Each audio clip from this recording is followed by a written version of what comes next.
We are currently living in strange and uncertain times. A pandemic has ensnared many nations firmly within its grasp. People are dying, people are isolated. The world feels like a strange and unfamiliar place with imminent danger lurking around every corner. Will I lose my job today? Will someone close to me be infected? Will we ever go back to normal? That's a question I'm sure many of us have spent a lot of our time dwelling about. Thinking about those pre-pandemic times when we could go to gigs and see friends and live without fear of going within 2 meters of someone. But that all seems like such a long time ago. And it's in times like these that we try and cling desperately to any source of normality that we can. Sometimes this feels futile, like Sisyphus, who in the Greek legends was forever damned to be rolling the same boulder up the same hill again and again and again with no end. But that inevitable futility doesn't make the pursuit of establishing normalcy in our lives any less important. So when something is able to whisk us away from the current state of the world and take us back to better times, that makes it pretty cool. And Power Up by AC/DC, well, that's pretty cool. Power Up is AC/DC's 17th album, and on the surface it's no different to any other AC/DC album. AC/DC are not a band to change with the times or give in to trends. There's a stubborn defiance in their music to anything outside the bubble of their original musical influences from the formation of the band. This can be a double-edged sword. On one side, their music is predictable, unexciting, and I dare even say bland at times. On the other side, though, there is a comforting consistency to their output. It's hard to be disappointed when you're only ever given slight tweaks on what is inherently a strong formula. AC/DC certainly have a strong core formula, so then the strength of an AC/DC album with only slight tweaks really comes down to execution, production, the strengths of the riffs, the choruses, the groove. Black Ice was really enjoyable for me for those reasons. Rock and Bust, less so. So let's see how Power Up fares.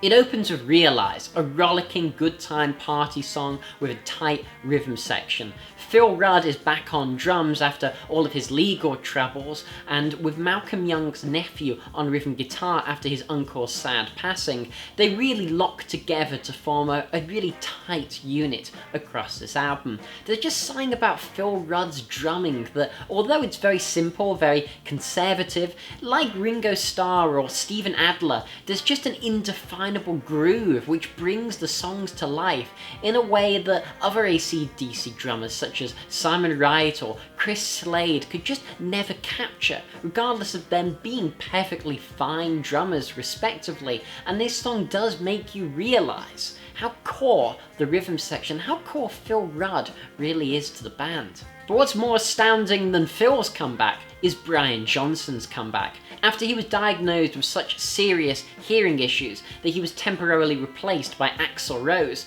I wasn't sure if we'd ever hear those Geordie gravelly snarls again, but boy am I glad to. His voice sounds terrific across this album. I mean, especially for, I think he's around 73 years old, and he sounds superb. Yes, he just sounds like Brian Johnson, who's consistently sung in the same way for the last 40 years. But on a song like Rejection, the second track of the album, he gives a spirited, passionate, blues-infused performance, swapping between his signature rasp and the occasional cleaner bluesy part, which is a slight bit closer to Mick Jagger than his traditional growl. While there is a darker subtext to this album, in light of its dedication to the late Malcolm Young, this is not an album which dwells on the subject matter, nor is it any darker as a result of his passing. Just as Back in Black was a celebration of life after Bond's untimely departure rather than a dark eulogy, Power Up is a celebration of Malcolm's life and legacy as a guitarist, receiving co-writing credits on every track on the album. It's just uplifting, like lead single Shot in the Dark, and this single is perhaps the most traditional AC/DC song on the album. If you sat down and decided to try and write a prediction of what the new AC/DC single is gonna sound like, it's gonna sound like Shot in the Dark. Gang backing vocals, repeating the chorus, Brian singing strange cliches like a shot in the dark is a walk in the park, Angus ripping into a solo, and the song ending in a chorus. Yet despite its almost paint-by-numbers predictability, it does just come together in a rather satisfying package. There's a groove, there's a cohesion, there's a way of songwriting that you just don't hear in modern bands. There's lost art, it's old school cool. It rocks, it rolls, and I can see myself dancing to this if I ever hear it in a space bigger than my living room. But production-wise, it does suffer the same fate for me as Black Ice. And boy, there is a lack of dynamic range. It's very overly compressed, very modern production. I mean, you probably come to expect that from a major band like AC/DC, and while I'm sure this would sound great when played loud at a party or at a bar, on a pair of headphones, it just feels like a little overkill. I found myself needing to turn it down just that bit more than I should need to, because the loudness wars are not over. And look, it's not a big deal. AC/DC don't have the greatest amount of dynamic range of any band I've ever had, but still, it's a little hard on the ears, the production as a result. But back to the songs. Is every song a banger? No. I mean, not since Back in Black have AC/DC released an album that didn't have some duds. Money Shot is super corny. Lyrically, it's about, from what I can gather, a woman who needs a cure that can only be delivered with a money shot. And that's, I quote, best taken when hot. So I'll leave that to your imagination. It's not that I even dislike it that much. Well, for other bands, those lyrics might feel childish and immature, maybe even a bit creepy in this day and age. There's something just so absurd about the framing of it that you can't help but find it at least innocuous at worst. But then there's No Man's Land, there's Wild Reputation, and these just fail to really inspire much of anything. They don't inspire any great dislike, but neither do they inspire any great like, so fine, whatever, they're there.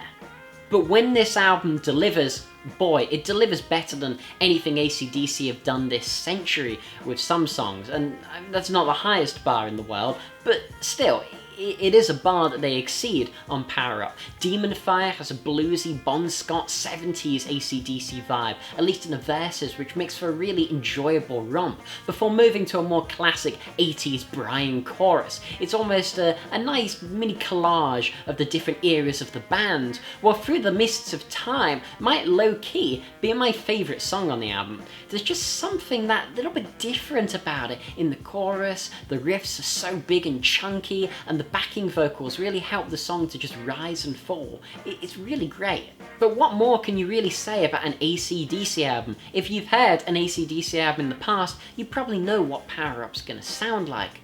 But to return to my opening point, the context of this album's release is a crucial part for me in what makes it so damn irresistible. And I'm sure there'll be some that will instantly balk at that comment. You can't just say an album's better because it was released in November 13th, 2020 and not November 13th, 2019.